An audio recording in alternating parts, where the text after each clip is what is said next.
ગુજરાત વહીવટી તંત્રમાં ફરી એકવાર બદલીનો દોર શરૂ. રાજ્યના ગેસ કેડરના વર્ગ 1 અધિકારીઓની બદલી. નાયબ કલેક્ટર કક્ષાના 59 અધિકારીઓના તાત્કાલિક બદલી. મહેસૂલ વિભાગે તાત્કાલિક અસરથી હાજર થવા આપ્યો આદેશ.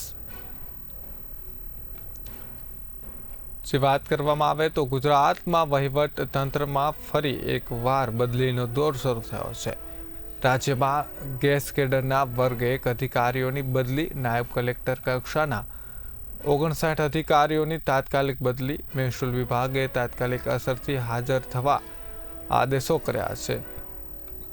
વાત કરવામાં આવે તો ગુજરાત વહીવટી તંત્રમાં ફરી એકવાર બદલીનો દોર શરૂ થયો છે. રાજ્યના ગેસ કેડરના વર્ગ 1 અધિકારીઓની બદલી કરાય છે. નાયબ કલેક્ટર કક્ષાના 59 અધિકારીઓના તાત્કાલિક બદલી કરાયા છે. મહેસૂલ વિભાગે તાત્કાલિક અસરથી હાજર થવા આદેશ કર્યા છે.